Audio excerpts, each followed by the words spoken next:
बिस्मिल्लाहिर्रहमानिर्रहीम। Programme inside Pakistan में मैं हूँ आगा साजिद शाह। नाज़रीन, कल भी हमने बात की थी बल्दियाती इंतखाबात के हवाले से। पूरे पाकिस्तान में कैंटोनमेंट बोर्ड्स के जो इलेक्शन होने जा रहे हैं, उसमें आने वाले टाइम में किस पार्टी का फ्यूचर ब्राइट नज़र आएगा, क्या ये फ़ैसला हो सकेगा? क्या अब तक जो आज के नताइज सामने आए हैं, आज इस हवाले से बात करेंगे। क्या अब तक कोई ऐसी सिचुएशन सामने आई है कि पाकिस्तान पीपल्स पार्टी, पाकिस्तान तहरीक इंसाफ और नून लीग, जो बड़ी पार्टियां इस वक्त मुल्क में, वो इस हवाले से अब तक क्या किरदार अदा कर सकी हैं पाकिस्तान तहरीक इंसाफ के हवाले से, कि जो उन्होंने 3 साल में डिलीवर किया है, क्या उसका बेनिफिट इनको होगा? दो हवालों से कल बात हुई थी कि जो इलेक्शंस कैंटोनमेंट बोर्ड के होने जा रहे हैं, या तो वो कश्मीर के इलेक्शंस की तरह रस्म इलेक्शन होगी, और या फिर जो पाकिस्तान में दीगर ज़िमनी इंतखाबात हुए उसके बाद पाकिस्तान तहरीक इंसाफ की सही डिलीवरी ना होने की वजह से वो इस तरीके से डिलीवर ना कर सके, अपने टारगेट टास्क पूरे ना कर सके, तो नून लीग ने और दीगर दूसरी पार्टियों ने कुछ जगह बना ली। तो क्या ये जो बल्दियाती इंतखाबात हैं, ये कश्मीर की तर्ज के इलेक्शंस होंगे या फिर ज़िमनी इलेक्शंस की तर्ज के इलेक्शंस होंगे? तो इस हवाले से आज अभी तक तो उस तरह से चूँकि प्रॉपर सरकारी नताइज सामने नहीं आ सके, लेकिन आज भी इसी हवाले से बात करेंगे। क्या जो आने वाला टाइम है, इसमें मिड टर्म इलेक्शन डिसाइड हो सकेगा इन इलेक्शंस के हवाले से? क्योंकि एक चीज़ बड़ी इंपॉर्टेंट है, कैंटोनमेंट बोर्ड्स के इलेक्शंस हैं, पूरे पाकिस्तान के अवाम का वोट नहीं है, तो कैंटोनमेंट बोर्ड के इलेक्शन क्या डिसाइडिंग फैक्टर साबित हो सकते हैं इस हवाले से? क्योंकि अभी तक ये चीज़ देखने में आ रही है कि 3 साल में पाकिस्तान तहरीक इंसाफ उस तरीके से डिलीवर नहीं कर सकी। पहले भी शायद दूसरी जमातें, पाकिस्तान पीपल्स पार्टी और जो पाकिस्तान मुस्लिम लीग नून है, वो शायद डिलीवर करने में नाकाम हुई, लोग उनसे नाराज़ थे, जिसके बाद पाकिस्तान तहरीक इंसाफ ने जगह बनाई तब्दीली के नाम पर। लेकिन वो तब्दीली का भरम भी टूट गया, उल्टा महंगाई की वजह से लोग इस वक्त सख्त परेशानी के शिकार हैं। तो अब देखना ये है कि इलेक्शंस में क्या सिचुएशन क्रिएट होनी जा रही है। इसके साथ साथ एक दफ़ा फिर आज बात करेंगे इलेक्ट्रॉनिक वोटिंग मशीन की, जो शिद्दत से अपोजिशन की जानिब से मुखालफत की जा रही है, इसकी असल वजह है क्या? RTS सिस्टम का नाम लिया जाता है, तो क्या अगर एक दफ़ा गुज़श्ता इलेक्शंस में RTS सिस्टम बैठ गया, तो क्या पाकिस्तान में कभी भी जदीद टेक्नोलॉजी का इस्तेमाल नहीं किया जा सकेगा या नहीं होना चाहिए, या इसकी बेहतरी कैसे होनी चाहिए? इन तमाम पॉइंट्स पे बात करेंगे। प्रोग्राम में हमें ज्वाइन किया है ख्वाजा नुमानुल हक साहब ने, तजियाकार हैं। अस्सलाम वालेकुम सर। वालेकुम सलाम। जबकि स्काइप पे हमें ज्वाइन किया है जफ़र इकबाल तारड़, एडवोकेट कानूनदान भी हैं। अस्सलाम वालेकुम सर। वालेकुम सलाम सर। खाई साहब, सबसे पहले इस हवाले से बताइएगा, बल्दियाती इंतखाबात के हवाले से। बल्दियाती इंतखाबात ज़ाहिर है आज रात तक तकरीबन 11-12 बजे तक कुछ ना कुछ सिचुएशन सामने आ जाएगी। बल्दियाती इंतखाबात होने के बाद क्या जो पहले महंगाई तेज़ी से हो रही थी, महंगाई पर कुछ कंट्रोल हो सकेगा? क्योंकि जो पावर्स और फंडिंग है वो नीचे डिवॉल्व होगी। कोई पाकिस्तान तहरीक इंसाफ का ग्राफ बेहतर हो सकेगा इस हवाले से? बिस्मिल्लाहिर्रहमानिर्रहीम। Thank you Shah ji. शाह साहब, बड़ा अच्छा आपने ये पॉइंट रेज़ किया है कि क्या इस कंटोनमेंट के इंतखाबात में जो जीत हार होगी उसमें ग्राफ क्या रहेगा। पहले तो ये बात है कि बल्दियाती इलेक्शंस, ऑलरेडी बल्दियाती इदारे पाकिस्तान में, पंजाब में मौजूद हैं, जिनकी सुप्रीम कोर्ट ऑफ पाकिस्तान ने बहाली की थी, और उसके बाद अभी तक आप देख लें कि जिस सिस्टम की आप बात कर रहे हैं कि वो सिस्टम नीचे तक जाएगा, अभी तक गवर्नमेंट सिर्फ उन लोगों ने अपने ऑफिस तो ले लिए हैं, लेकिन अभी तक उनको अख्तियारात नहीं मिले। ठीक है। दूसरी बात, जहाँ तक कंटोनमेंट बोर्ड के इलेक्शन की बात है, वो हो रहे हैं, लेकिन उसका मैं ये समझता हूँ कि इससे कोई ताल्लुक वास्ता नहीं है। किसकी पार्टी की जीत होनी है, क्या हार होनी है, ये लास्ट 3 ईयर से आप यही देख रहे हैं। कभी गिलगित और बल्तिस्तान के इलेक्शन पे आपने कहा जी क्या होगा, कौन जीतेगा, अगर जीतेगा तो क्या उसको वो सपोर्ट मिलेगी या नहीं मिलेगी। हुआ वही कि जिसकी गवर्नमेंट मरकज़ में होगी वही गवर्नमेंट गिलगित बल्तिस्तान में होगी, और वही बात हुई। ठीक है। उसका मेरा नहीं ख्याल कि आम आदमी से कोई दूर दूर का भी तलक वास्ता है। सेम लाइक आप कश्मीर का देख लें कि कश्मीर में बड़े बड़े पावर्स शो किए, नून लीग ने भी किए, पीपल्स पार्टी ने भी किए, तहरीक इंसाफ के पास इससे पहले तो वहाँ पे इलेक्ट एबल के सिवा तो कोई ऐसा नया चेहरा नहीं आया है। मेजॉरिटी आप चेहरे वही देखेंगे जो ऑलरेडी नून लीग की गवर्नमेंट में मिनिस्टर्स रहे, मशीर्स रहे, फिर उन्होंने अपने इलेक्शन से तकरीबन 2 महीने, 1 महीने, 3 महीने पहले तहरीक इंसाफ को ज्वाइन किया। आज वही लोग फिर उसी गवर्नमेंट में बैठे हैं। तो मेरा नहीं ख्याल कि इलेक्शन से किसी आम आदमी को कोई फ़ायदा होगा या हो रहा है। लास्ट 3 इयर्स में आप देख लें, इस वक्त जो अभी की जो सूरत हाल आप देख रहे हैं कंटोनमेंट बोर्ड के इलेक्शन की, तो बज़ाहिर इस वक्त अपोजिशन की जो पार्टीज़ हैं वो जीत रही हैं। मीनिंग दे रहा है कि लोग इस वक्त जो गवर्नमेंट में शदीद महंगाई की जो इस वक्त सूरत हाल है, लोग उससे तंग आ गए। लोगों को इस वक्त खाने पीने की पड़ी हुई है, और अब लोगों के पास गवर्नमेंट को जवाब देने का तरीकाकार सिर्फ यही है कि उन्होंने by the way of vote उसका बताना है कि जी महंगाई का आलम ये है। आज आप देख लें कि पेट्रोल की सूरत हाल क्या है, डॉलर कहाँ पे चला गया, लेकिन इसको इस वक्त तक गवर्नमेंट मेरा ख्याल है कि बुरे तरीके से नाकाम है। जो मेन चीज़ लोगों के करने के लिए है, पिछले 3 साल में डिवॉल्व, चूँकि बल्दियाती जो इदारे थे वो तो पहले भी काम कर रहे थे, लेकिन उसके बाद चूँकि इलेक्शन की तैयारियां शुरू हो गई, बाकी तरफ हुकूमत की मसरूफियात थी, और कहा भी जाता है कि आखिरी 2 साल जो थे वो इलेक्शन कैंपेन का साल होते हैं। तो अब चूँकि दोबारा से बल्दियाती इंतखाबात हो चुके हैं, अब दोबारा से अब टाइम है अगले जो जनरल इलेक्शन है उनकी तैयारियाँ करने। तो क्या हुकूमत इस हवाले से उनके लिए गोल्डन पीरियड है कि टाइम है कि वो इसको दोबारा से कैश करे, बल्दियाती इदारों को और नुमाइंदों को दोबारा से कैश करे और उनसे कुछ ना कुछ डिलीवर करवा के इस चीज़ों को कंट्रोल ओवर करके अगले इलेक्शन की तैयारी कर पाए? इसमें गवर्नमेंट अभी तक पॉलिसीज़ बनाने में नाकाम है। जहाँ तक मैं ये समझता हूँ कि 3 सालों में इस वक्त तक जो महंगाई का ग्राफ है वो हर साल बढ़ा है। आप कह रहे हैं कि हमने कर्जे वापस किए हैं, हमने ये किया, उसका आम आदमी को आपके कर्जों से तल्लक नहीं है। आम आदमी को यह तल्लक नहीं है कि आपके किस मुल्क के साथ हालात क्या हैं। उसको रोटी कपड़ा मकान चाहिए, उसको शाम को खाने के लिए खाना चाहिए ताकि उसकी पहुंच में हो। एक मजदूर को उसकी मजदूरी चाहिए। कम करने के लिए इस वक्त कर्जे वापस होंगे तो महंगाई कमी की तरफ जाएगी। वो तो 50 साल से, ये जितने साल से ये सिलसिला चल रहा है। अब देखें ना, कोविड की वजह से इस वक्त सबसे बड़ी जो बेरोजगारी की वो जो शिद्दत हुई है वो कोविड की वजह से हुई।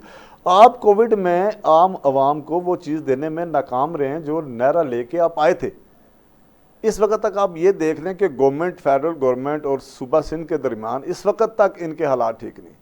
रसाकशी है, अख्तियारात की जंग है, अवाम के बारे में अभी तक कोई नहीं सोच रहा। कंटोनमेंट के इलेक्शन भी मेरा ख्याल है, मेरा जो तजिया जो भी जीत जाए उसका एक आम आदमी जो आम पाकिस्तानी मांग रहा है ना इस वक्त, वो आपसे रोटी मांग रहा है, वो महंगाई में कमी मांग रहा है, वो ये मांग रहा है। मेरा नहीं ख्याल कि इससे कुछ, सिर्फ उनको एक तरफ आपने कुछ अरसे के लिए उनका जहन उनकी डाइवर्ट कर दिया है कि ताकि आप सुकून से, अदरवाइज एक आम पाकिस्तानी को सर इस वक्त रोटी चाहिए, रोजगार चाहिए, वो नहीं मिल रहा।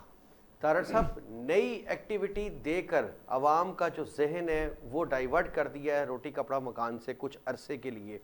आप समझते हैं कि अगर ये सिर्फ रस्म इलेक्शन हो रही है कश्मीर गिलगित बल्तिस्तान वाले के इलेक्शंस की तरह, तो ये होनी ही नहीं चाहिए, बल्कि कोई भी गवर्नमेंट आए, पाकिस्तान पीपल्स पार्टी की आए, पीटीआई की आए या दूसरी नून लीग की आए, तो उनको आते साथ ही बल्दियाती इंतखाबात का सिलसिला ख़त्म कर देना चाहिए, बल्कि अपने ही नुमाइंदा सेलेक्ट करके बिठा के उनको काम करना चाहिए, क्योंकि सिलेक्ट तो आनी तो उन्हीं की नुमाइंदों हैं जिनकी गवर्नमेंट होगी। तो क्या ये तरीका होना चाहिए फिर? हाँ जी, बहुत शुक्रिया आपका। मैं ये समझता हूँ कि जो बल्दियाती इलेक्शन होते हैं वो आवाम के लिए बहुत ज़्यादा फ़ायदेमंद होते हैं। उसकी वजह यह है कि लोगों को अपने मसाइल ग्रास रूट लेवल पे हल करने का मौका मिलता है और अपने नुमाइंदों को वो इजीली एक्सेस होते हैं, बनिस्बत इसके कि वो एमएनए के पास जाएं, बनिस्बत इसके कि वो एमपीए के पास जाएं, बनिस्बत इसके कि वो तकड़ी जो सो कॉल्ड ब्यूरोक्रेसी उनसे वो काम लेते रहें। तो मैं ये समझता हूँ कि ये खुशाइन चीज़ है जो गवर्नमेंट ने शुरू किया है। आर्टिकल 140A में लिखा हुआ है कि गवर्नमेंट पाबंद है इसको इलेक्शन करवाने की।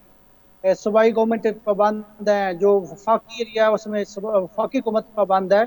तो एक तो इन्होंने इनको इस गवर्नमेंट को जल्दी इलेक्शन करवाना चाहिए था। लेकिन क्योंकि मैंने जो अभी तक मेरी रिसर्च के मुताबिक मैंने देखा है, तो ये हालात ऐसे हैं कि जो भी गवर्नमेंट आती है, जो जनरल इलेक्शन में गवर्नमेंट बनाती है, उनकी कोशिश होती है कि हम आखिरी सालों में या आखिरी साल में इलेक्शन करवाएं, और उससे जो नेक्स्ट इलेक्शन होगा उसमें जो हमारे नुमाइंदगान जीतेंगे, जो जनरल इलेक्शन के लिए हमें सपोर्टिंग होंगे, जो हमारे काउंसलर हैं या हमारे दूसरे चेयरमैन होंगे, नाज़म होंगे, जितनी भी वो लोकल बॉडीज के मेंबरान होंगे, वो सपोर्टिंग होती हैं जो नेक्स्ट इलेक्शन होता है। और इसी वजह से ही ये इलेक्शन डिले किया जा रहा था। और मैं ये समझता हूँ कि अगर गवर्नमेंट ने शुरू किया है तो हमें इसको वेलकम करना चाहिए। ये ऐसी कोई हमें इस पे क्लास सराहियां नहीं करनी चाहिए कि ये नहीं, कोई मुद्दा ये है, इशू ये है, प्रॉब्लम ये है कि जब जीतना ही उस पार्टी के नुमाइंदगान ने जिसकी हुकूमत है, चाहे अगर यही इलेक्शंस बलदियाती इलेक्शंस नून लीग के दौर में होते तो ज़्यादा प्रोबेबिलिटी ये थी कि उन्होंने जीतना है। तो फिर इस प्रोसेस पे इतना एक्सपेंस करके आवाम को बेवकूफ़ बनाने की ज़रूरत नहीं है। जैसे चेयरमैन बैतुल माल बना दिया जाता है, डिप्टी चेयरमैन बना दिया जाता है, हर इलाके यूनियन काउंसिल लेवल पे नुमाइंदगार बना दिए जाते हैं, अगर सेलेक्ट करके वो बना दिए जाएं फॉर द टाइम बिंग, तो वो ज़्यादा बेहतर नहीं है। सर देखिए, वो एडमिनिस्ट्रेशन तो वैसे पहले भी काम कर रही है ना। एडमिनिस्ट्रेशन के पास वो तो मोनोपोली है। एडमिनिस्ट्रेशन के वो कौन से आम आवाम को सुनते ही नहीं है, वहां पे तो वैसे ही करप्शन का बाजार गर्म है। तो ये इजी एक्सेस है लोगों की, जो हमारे जैसे आवाम आवाम आम लोग ख्वाजा हैं। साहब का कहना है कि ये तो आपने कहा एडमिनिस्ट्रेशन पहले काम कर रही है, वो आवाम के नहीं सुनते। ये बलदियाती जो नुमाइंदगान मुंतखब होते हैं, एक तो इनको इख्तियारात दिए ही नहीं जाते, और दूसरे अगर दिए भी जाएं तो जाहिर है उनका भी एक्सपेंस हुआ हुआ होता है, तो फिर वो भी उस तरह से नहीं सुन पाते। वो भी चीज़ें फिर इसी वजह से पावर्स डिवॉल्व नहीं होती और पब्लिक तक वो उसका कोई फ़ायदा नहीं पहुंचता। महंगाई वैसे ही है, रोटी कपड़ा मकान नहीं पहुंच रहा उन तक। अच्छा, ये देखें, ये जो नया पंजाब का जो लोकल बॉडीज एक्ट बना है 2019, उसमें तो काफी हद तक मैंने देखा है वो अख्तियारात का भी उन्होंने तज़किरा किया है कि हम अख्तियारात जो है वो लोगों को उनको देंगे, जो नुमाइंदगान होंगे, जो मुंतखब होंगे। बेशक इसमें आपकी बात सच्ची है, आप बिल्कुल सही फरमा रहे हैं कि पहले जो देखते रहे हैं, वो गवर्नमेंट जो सिटिंग गवर्नमेंट होती थी वो बलदियाती नुमाइंदों को अख्तियारात नहीं देती, और वो बराह नाम ही होते हैं। लेकिन हमें जो ये पीटीआई की गवर्नमेंट है, इसने एक वादा किया था कि हम जो बलदियाती नुमाइंदे होंगे उनको हम अख्तियारात देंगे। और अगर एक चीज बाद में आने वाली है तो हम उसको प्रज्यूम तो गलत ना करें। कम से कम हमें ये प्रज्यूम नहीं करना चाहिए कि ये गवर्नमेंट जो है ये भी अख्तियार नहीं देगी। जैसे पीपल्स पार्टी इलेक्शन करवाने से भागती थी, नून लीग अख्तियार देने से भागती थी, तो ये हमें इसकी तवक्को तो कम से कम है पॉजिटिव सोचनी चाहिए कि ये गवर्नमेंट जो है ये बलदियाती निगरान को अख्तियार देगी। अगर इलेक्शन के बाद ही हम इस पे बात कर सकते हैं कि इन्होंने अख्तियार नहीं दिए जैसे पहली गवर्नमेंट ने नहीं दिए थे। बिल्कुल ठीक हो गया। जी हमें पहले से प्रिडिक्शंस और प्रिजम्पशंस पे काम नहीं करना चाहिए।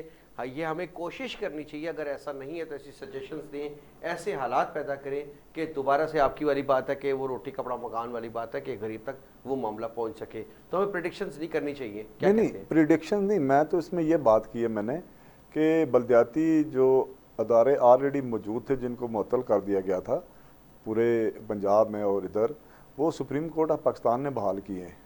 आपने उनको अख्तियारात क्यों नहीं दिए? वो तो काम कर रहे थे ना। उसकी उनकी जगह आपने एडमिनिस्ट्रेटर सारे लगा दिए। फिर जब सुप्रीम कोर्ट ऑफ पाकिस्तान का ऑर्डर वो फैसला आया तो उसके बाद से लेके आज तक वो मेयर डिप्टी मेयर्स वगैरह जाके बैठे हैं, लेकिन अभी तक उनको अख्तियारात नहीं मिले हैं। तो बेसिकली इख्तियारात नहीं दिए तो आने वाली हाँ कैसे दे सकते हाँ, हो? मैं भी यही कह रहा हूँ। अब कंटोनमेंट बोर्ड के, ये सिर्फ कंटोनमेंट बोर्ड के हैं, ठीक है। उसमें अब क्या तरीकाकार होना है जीतना, बेसिक तो पॉइंट हमारा आज का ये था कि क्या इन इलेक्शंस की जीत या हार की वजह से गवर्नमेंट की या किसी भी होती है तो वो क्या, तो मेरा इसमें ये था कि अगर अपोजिशन ये सीटें जीतती है ज़्यादा तो ये अवाम की तरफ से गवर्नमेंट पे अदम एतमाद होगा कि आप अवाम को वो चीज़ डिलीवर करने में नाकाम रहे हैं जिसका वादा करके, जिस नए पाकिस्तान का वादा करके आप गवर्नमेंट में आए हैं।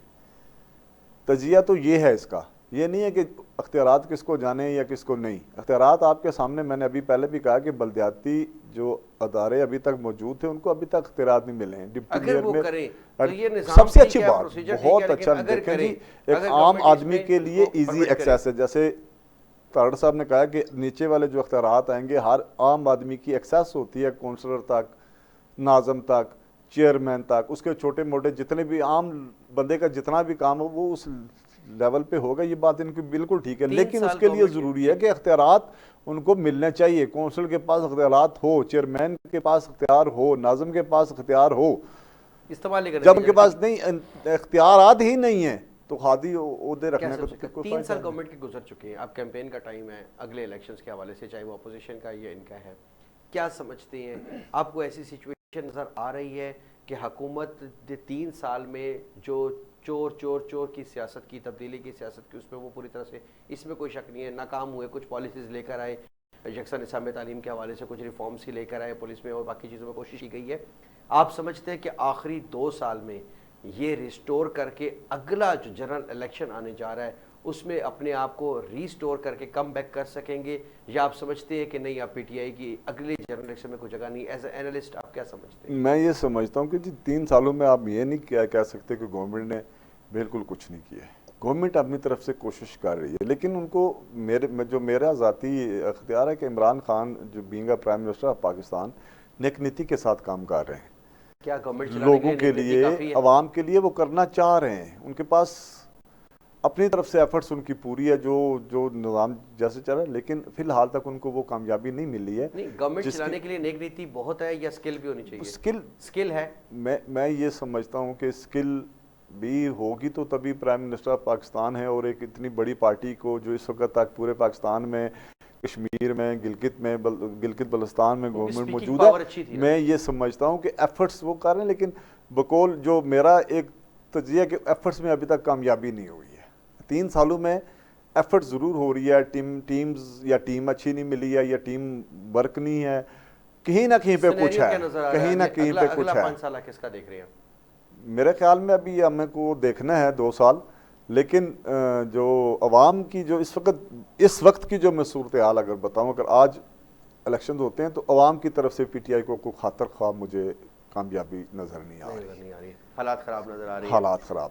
सर, अगला 5 साल क्या देख रहे हैं आप कि क्या पीटीआई कुछ कम बैक कर सकेगी? जिस ताकत के साथ पीटीआई ने चार्ज संभाला था, क्या उसी ताकत के साथ, उसी मैंडेट के साथ अगला 5 साल देख रहे हैं आप? जी शाह जी, असल में बात यह है कि इसमें कोई शक नहीं है कि करप्शन भी, मैं समझता हूँ कि पहले से ज़्यादा हुई है। जो निचली सतह पे हुई है वो करप्शन बढ़ी है, महंगाई, उसमें कोई शक नहीं है कि महंगाई भी बहुत ज़्यादा हो गई है, और वो इतनी ज़्यादा सारी चीज़ों में नहीं हुई, लेकिन जो बेसिक नेसेसिटी उसमें ज़रूर हुई है। लेकिन इसके साथ साथ गवर्नमेंट ने अच्छे काम भी किए हैं, जैसे मेरे भाई फरमा रहे थे कि हमें उन चीज़ों को देखना चाहिए जो कम से कम पढ़े लिखे लोग हैं, हमें उनको अप्रिशिएट भी करना चाहिए। देखें, पाकिस्तान में फॉरेन जो रिमिटेंस है वो रिकॉर्ड इजाफा हुआ है, हमारे रिजर्व जो है वो उसमें रिकॉर्ड इजाफा हुआ है, टैक्स कलेक्शन में इजाफा हुआ है, और एजुकेशन की जो जो एजुकेशन का जो उन्होंने सिस्टम किया है कि हर एक के लिए एक ही सिलेबस होगा, ये अच्छे इकदाम हैं। और मैं समझता हूँ कि ये टीम भी अच्छी काम कर रही है। अगर काम नहीं कर रही तो वो ब्यूरोक्रेसी नहीं कर रही, और वो ब्यूरोक्रेसी क्योंकि हम ये समझते हैं, जब हम इस पे बात करते हैं तो हम समझते हैं कि पता नहीं वो उनकी एफिलिएशन साबका गवर्नमेंट के साथ ज़्यादा थी, तो इस वजह से शायद वो इनको टफ टाइम दे रहे हैं। लेकिन मैं समझता हूँ फॉरेन अफेयर पे पाकिस्तान ने बहुत अच्छा काम किया है, और मैं समझता हूँ कि ये जो चीज़ें उन्होंने की हैं, और इस चीज़ों को जो बाशऊर लोग हैं वो अल्टीमेटली पीटीआई को वोट देंगे अपकमिंग इलेक्शन में। जो भी होगा, जनरल इलेक्शन होता है, जिमनी इलेक्शन होता है, या बलदियाती इलेक्शन होता है, और मेरा ख्याल तो ये है कि डेवलपमेंट भी पाकिस्तान में, डेवलपमेंट जो पहले से ज़्यादा हुई है वो भी मैं एडमिट करता हूँ, इंडस्ट्री जो है वो उसने ग्रो किया है। जो एहतसाब है वो पहले से कहीं ज़्यादा बेहतर हुआ है। एहतसाब जो नैब है उसने बहुत ज़्यादा कलेक्शन की है, जो लोगों ने पैसे खाए हुए थे उनसे रिकवरीज की हैं। तो ये चीज़ें आप, मैं और हम जैसे लोग देख रहे हैं, और लोग समझ रहे हैं कि मैं समझता हूँ कि अगर तारड़ एक साहब, बेताशा केसेस जो थे, मेरी बात सुनिएगा, बेताशा केसेस जो थे नैब के ज़रिए जो चल रहे थे, वो केसेस बंद कर दिए गए, उनको ख़त्म कर दिया गया जहांगीर तरीन साहब के हवाले से, या नवाज शरीफ साहब के हवाले से जो केसेस चल रहे थे उसमें भी कुछ रिकवरी नहीं हो सकी, सिर्फ चोर चोर डिक्लेयर उनको करवाया ज़रूर जा सका है। इसी तरीके से आप इंडस्ट्रीज़ के हवाले से बात करते हैं, गैस, बिजली और पानी का मज़ीद फुकदान है, महंगाई बढ़ गई, पेट्रोल बढ़ गया, इंटरनेशनल पॉलिसी, हमारी जो खारजा पॉलिसी है वो कुछ अच्छी नहीं है, कश्मीर की हद तक हमसे अपने नक्शे में अमेंडमेंट कर ली है हमने, इसी तरह से इंटरनेशनल अफेयर्स हमारे कमज़ोर जा रही हैं। आप कैसे कह रहे हैं कि बेहतरी हुई है, डेवलपमेंट हुई है? कोई मेगा प्रोजेक्ट सामने अभी तक नहीं सामने आ सका इस 3 साल के अंदर। देखें, 10 डैम बनने जा रहे हैं। ठीक है, आपके जो ग्रीन पाकिस्तान का आगाज़ किया गया, इससे मौसम में तब्दीली आएगी इंशाल्लाह ताला। और जो जैतून के दरख्त लगाए जा रहे हैं उससे ये आपके ऑयल की प्राइसेस कंट्रोल होंगी। ठीक है ना। और इसके साथ साथ आप कह रहे हैं कि फॉरेन अफेयर पे पाकिस्तान ने कोई खतर ख्वाह काम नहीं किया। और जैसे अपना आप रोज वो बात सुनते हैं कि एब्सोल्युटली नॉट, ये मैं नहीं कहता, हर अब तो हर बंदा कह रहा है। इंडिया में जैसे पाकिस्तान के मामलात को सुन के देख के जिस तरह वो जल रहे हैं, और ये सारी की सारी फॉरेन अफेयर पे पाकिस्तान की कामयाबी है। अक़वाम मुत्तहिदा में पाकिस्तान की आवाज़ को सुना जा रहा है, पूरी दुनिया जो है उसको हमारे फॉरेन इश्यूज को देख रही है। और इस पे मैं समझता हूँ कि जो पहले तो हमने देखा कि 4-4 साल तक जो फॉरेन मिनिस्टर थे वो ही नहीं रखे जा रहे थे, तो अब उससे कहीं ज्यादा बेहतर है। ये हम ये नहीं कह सकते कि सब कुछ ठीक कर लिया, इसमें अभी बहुत सारा कुछ ठीक करने वाला है।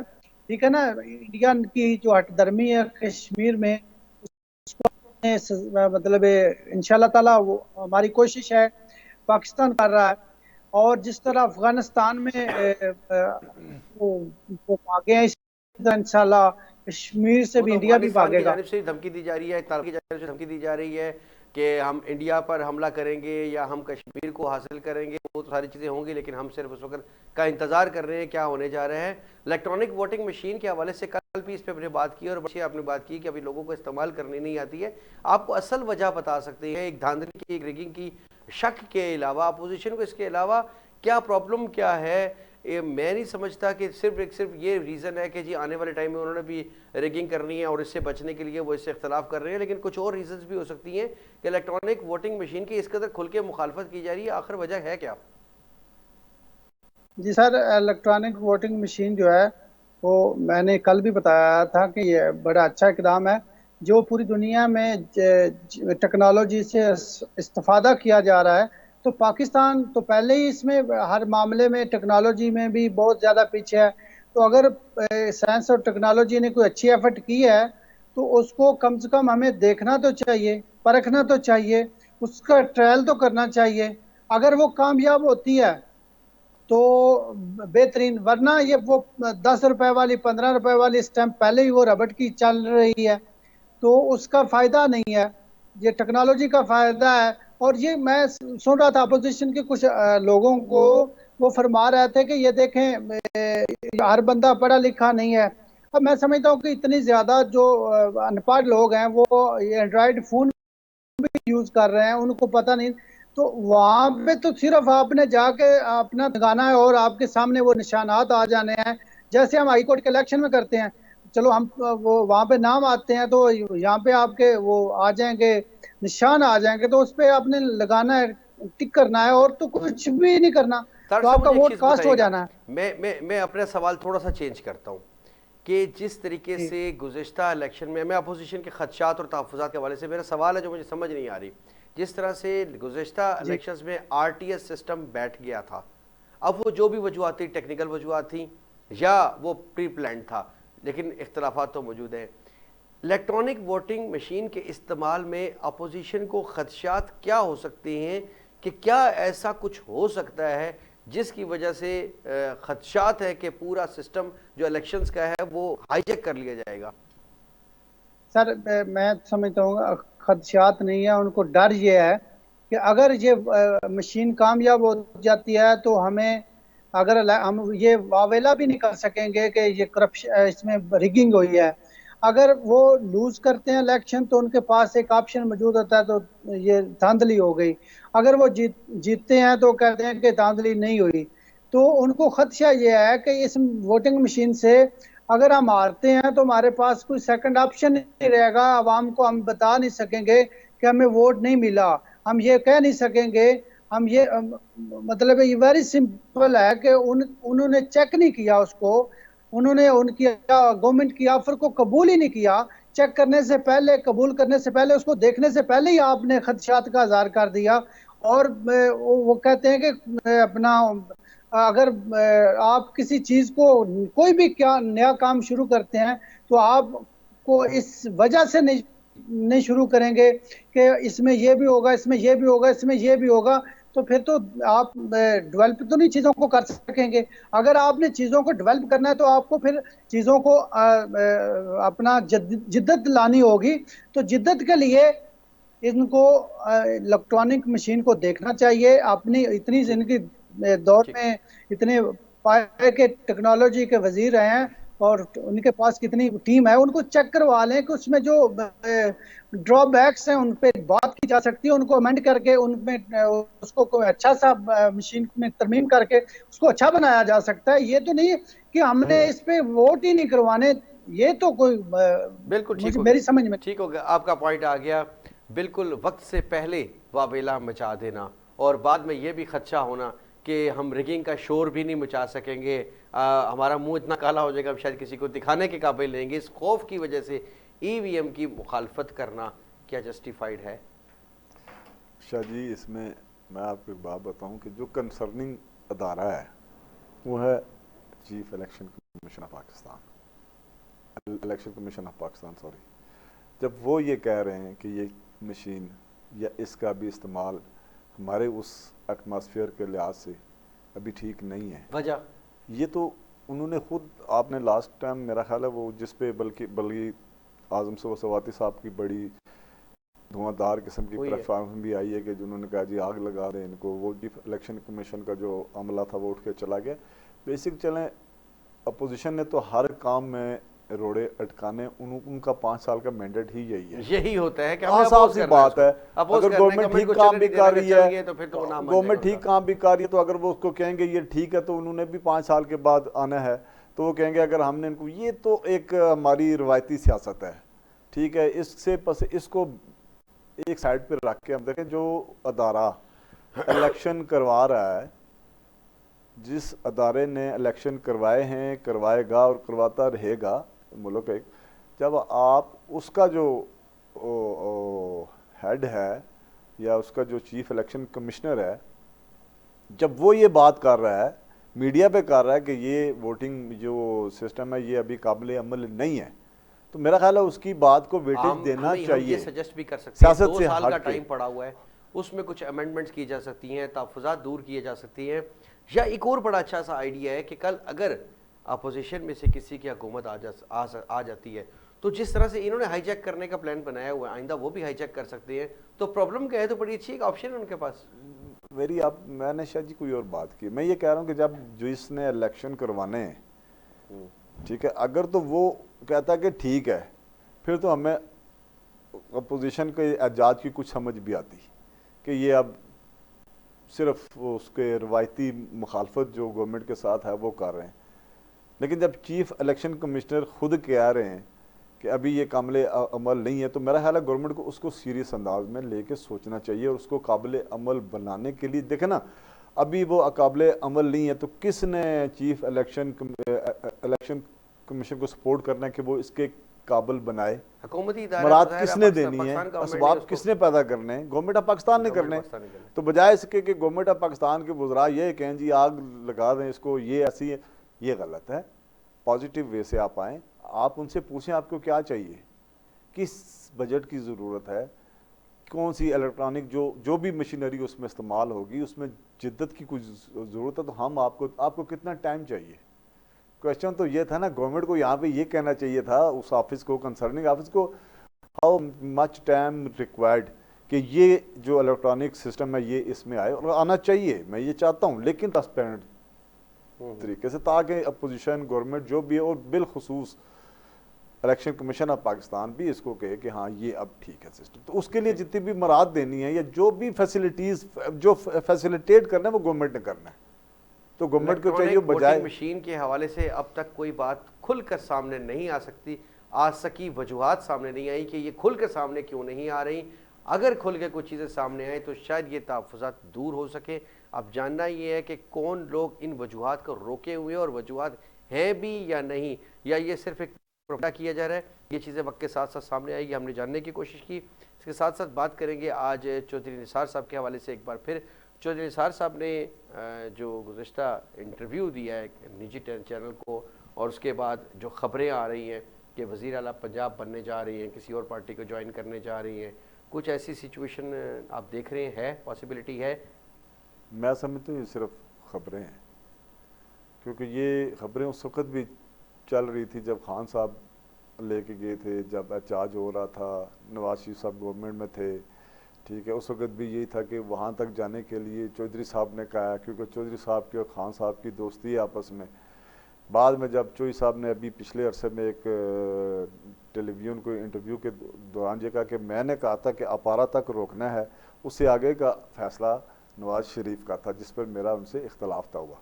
अब देख लें, आज तो उन्होंने इस बात, लेकिन उस वक्त र्यूमर्स को छोड़ थे। फिर कुछ अर्सा पहले जब ये हलफ लेने के लिए जा रहे थे तो उस वक्त तो बड़ी शिद्दत से ये खबरें चल रही थी कि जनाब ये चौधरी साहब अब 3 साल के 2-2.5 साल के बाद जा रहे हैं, और अब जनाब ये is the coming chief minister of Punjab. लेकिन आप देखेंगे जिस दिन वो हलफ लेने के लिए गए तो वहाँ पे ना स्पीकर थे और ना डिप्टी स्पीकर थे। फिर बाद में जो हुए फिर बाद दोबारा गए। तो मेरा नहीं ख्याल इसमें ऐसी कोई बात है। और जहाँ तक चौधरी साहब का तल्लक है, चौधरी साहब तो इन 5 सालों में आप देख लें, मेरा तो ख्याल है वो अपने हल्के की सियासत तक महदूद होकर रह गए हैं। वहाँ पे भी उनको मसाइल का ही वो शिकार हैं। जाहिर है वो डिलीवर नहीं कर पाए, हुकूमत में भी नहीं है, अपोजिशन में भी नहीं है, तो खामोशी है उसमें। किसी जगह पे भी क्या समझते हैं फिर क्या फ्यूचर होगा, ये क्या आप सोच रहे हैं? पहले 3 साल तक उन्होंने हलफ नहीं उठाया, अब अगर हलफ उठा लिया है तो क्या सोच के उठाया, अब इनकी आगे स्ट्रेटजी क्या हो सकती है? मेरा नहीं ख्याल कि उनको कुछ स्ट्रेटजी होगी, मेरी एक ज़ाती, क्योंकि जो ही निसार साहब को जो मुकाम या जो इज़्ज़त जो अल्लाह ने उनको दी थी, उनकी उसकी बेस मुस्लिम लीग नून थी। और आप देख लें जब से वो मुस्लिम लीग नून से हटे हैं, जो सब हल्के तक महदूद हैं। कोई नेशनल पॉलिटिक्स में इस वक्त तक 4 सालों में या 3 सालों में कोई मेजर रोल उनका नहीं है। तो ऐसी कोई माइनर रोल भी नहीं है, माइनर भी नहीं है। कोई ऐसी सिचुएशन अपने हल्के से कम बैक कर पाएंगे नून लीग में दोबारा से? शायद कोई ऐसी सिचुएशन हो जाए, नून लीग की तरफ से ऑफर आ जाए या इनकी तरफ से कोई ऐसी विश जाहिर किया जाए कि हालात में भी, जैसे ये भी र्यूमर चलती है कि शहबाज साहब के साथ उनके काफ़ी क्लोज टर्म्स हैं, अभी भी हैं। और कभी वो कहते हैं कि नून लीग की बुनियाद रखने वालों में से मैं भी था। लेकिन आप देख लें कि पार्टी जब से उन्होंने पार्टी से वो साइड लाइन हुए, किसी वजह से भी हुए, मैं की वजह से हुए या किसी भी वजह से हुए, उनको समझ आ गई है कि वो कुछ भी नहीं है, वो एक हल्के तक ही हैं, वो वहाँ तक ही रहेंगे। ये वज़ीर आला पंजाब मैं नहीं समझता अगले 2 सालों में चौधरी साहब आ सकते हैं बतौर चीफ मिनिस्टर ऑफ पंजाब। ये मेरी ज़ाती राय है। खामोशी से अपना वक्त गुजारेंगे और अगले 5 साल में देखेंगे कि अगर गवर्नमेंट तारड़ साहब चौधरी साहब तैयारियां कर रहे हैं, एक दफ़ा फिर शेरवानी सिलवा कर बैठे हुए हैं, को वज़ीर आला पंजाब बनने की कोशिशें कर रही हैं, हालात नज़र आ रहे हैं, आप समझते हैं इस पर ऐसे? सर ये जो इमरान खान का जितनी भी हमने उनकी स्पीचेस सुनी है, जितना भी हमने उनको देखा है, वो बड़ा क्लियर स्टांस है उनका कि यही वज़ीर आला पंजाब रहेंगे उस्मान बुज़दार। तो इस तरह की कोई डेवलपमेंट होती हुई नज़र नहीं आ रही। वैसे भी वो चौधरी साहब इतनी देर खामोश रहे, हलफ उन्होंने लेट लिया, उसके बाद भी वो इतना अपने आप को नेशनल पॉलिटिक्स में उन्होंने ग्रो नहीं किया। जब से वो नून लीग से उन्होंने किनारा कश हुए हैं, उसके बाद उन्होंने नेशनल पॉलिटिक्स में उनका कोई असर और रसूख नहीं रहा, और आने वाले दिनों में भी कोई उनका असर रसूख नजर नहीं आ रहा, क्योंकि इसके लिए बहुत सारी लॉबिंग करनी पड़ती है, बड़ी अपने आप को मुतहरक करना पड़ता है। लेकिन वो बिल्कुल साइलेंट है, और अपने टाइम वो अपने हल्के में और अपने घर की तक वो मौजूद हैं। उनकी अदरवाइज कहीं पे भी हमें कोई खबरें ऐसी हमारे पास मौजूद नहीं है कि वो किसी और से बैकडोर मुलाकातें उनकी हो रही हों। हमारे नॉलेज में ऐसी कोई खबर नहीं आई।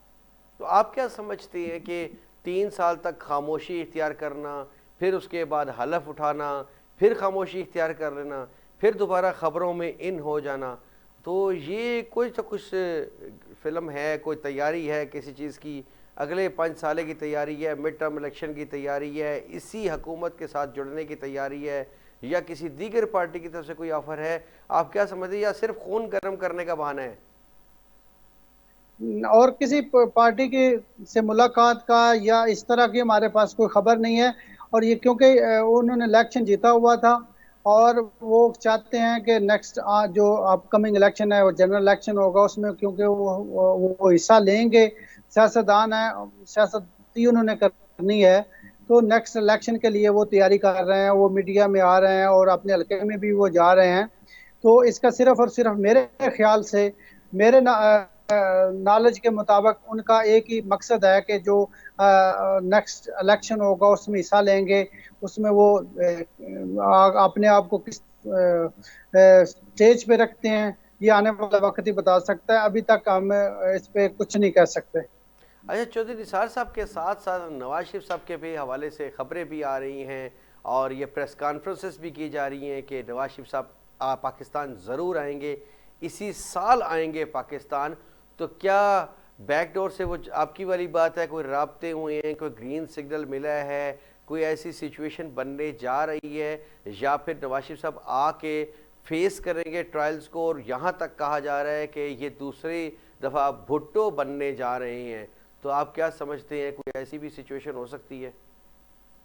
देखें जी, भुट्टो हर बंदा तो नहीं बन सकता, ठीक है ना। अगर उन्होंने आना होता तो वो जाते ही नहीं, ठीक है। उनको जितनी भी बीमारियां गिनवाई जाती थी, उनमें वो जब यहाँ से निकले हैं तो कोई भी बीमारी, और वहाँ पे उनको एक भी वो कहते हैं कि एक दफ़ा भी किसी हॉस्पिटल में एडमिट नहीं हुए, और जो कहने वाले वो कहते हैं कि उसने पैनाडोल की आज तक गोली भी नहीं ली, ठीक है ना। वहाँ पे जाके उसको कोई अगर उसने अदालतों का सामना करना होता, अगर उसने पाकिस्तान की पॉलिटिक्स में रहना होता, तो वो यहाँ पे रहता, जेल बर्दाश्त करता, और जेल बर्दाश्त करने के बाद वो पाकिस्तान का लीडर बनता, ठीक है ना। अब वो लीडर नहीं रहा, वो चंद लोगों का लीडर रह गया। उसकी वजह से, उनकी जाने की वजह से अगर वो जेल में रहता तो ये हालात नून लीग के इस तरह के नहीं होने थे। अगर वो यहाँ पे रहता, जेल में रहते, तो फिर हालात उनके मुख्तलिफ होने थे, पार्टी के हालात मुख्तलिफ होने थे। जिस तरह अब उसमें धड़ेबंदी बनी हुई है, उस वो धड़ेबंदी नहीं बननी थी, क्योंकि वो लीडर हैं, और लीडर जो है वो मैदान में रहते हैं। लीडर जो है वो भागते नहीं है, वो भाग गए हैं, और वापसी का मेरे जो सोर्स है वो उनके मुताबिक तो उनका वापसी का कोई इकदाम कोई तारक साहब, अगर ये हुकूमत जिद में आकर उनको भुट्टो बना देती तो लीडर कैसे बनते? वो खदशा भी तो है, सर अना का मसला भी तो है ना। कोई नहीं सर, ना का मसला, अगर वो यहाँ पे रहते, जेल काट लेते, वो जेल से पहले पहले भी भागे, आप भी भागे, ठीक है ना। वो लीडर अगर थे तो यहाँ पे उनको रहना चाहिए था, अपनी आवाम में रहना चाहिए था, अपने कारकुनों में रहना चाहिए था।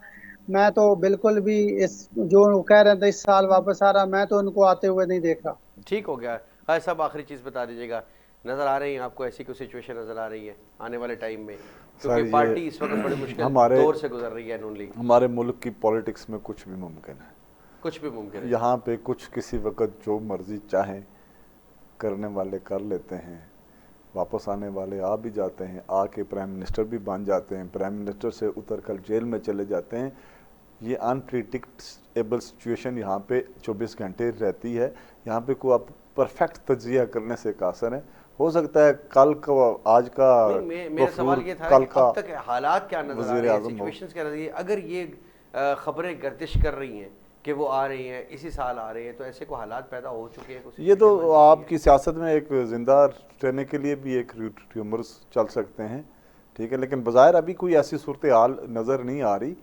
कानूनी तौर पे देख लें, जिस तरह वो कन्विक्टेड हैं, ठीक है, वो उसी वक्त आएंगे जब कोई बैक डोर पॉलिसी पे ग्रीन सिग्नल आएगा।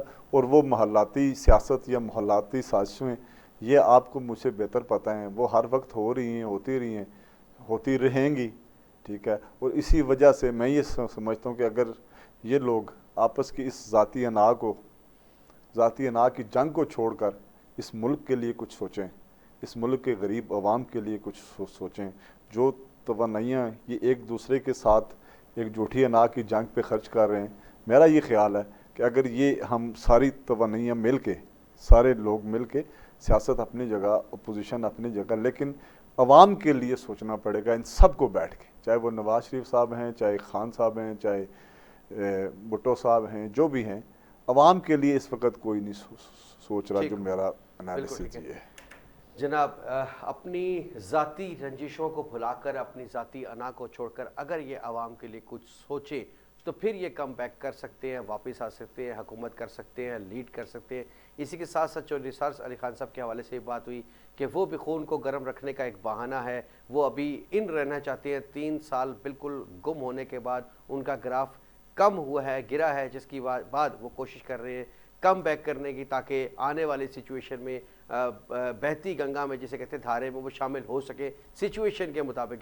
इसके साथ साथ बात की है बल्दियाती इंतखाबात के हवाले से। बल्दियाती नुमाइंदगान पहले पर थी, बल्दियाती नुमाइंदगान अब भी दोबारा मुंतखब हुए, लेकिन चूँकि वो उनको इख्तियारात डिवॉल्व नहीं किए जा रहे, जिसकी वजह से प्रोग्रेस सामने नहीं आ रही, आउटपुट नहीं आ रही। इसी के साथ अपने मेहमानों का शुक्रिया अदा करेंगे। ज़फ़र इकबाल तारड़ साहब ने हमें ज्वाइन किया था, आपका बहुत शुक्रिया। ख्वाजा नमान साहब आपका बहुत शुक्रिया।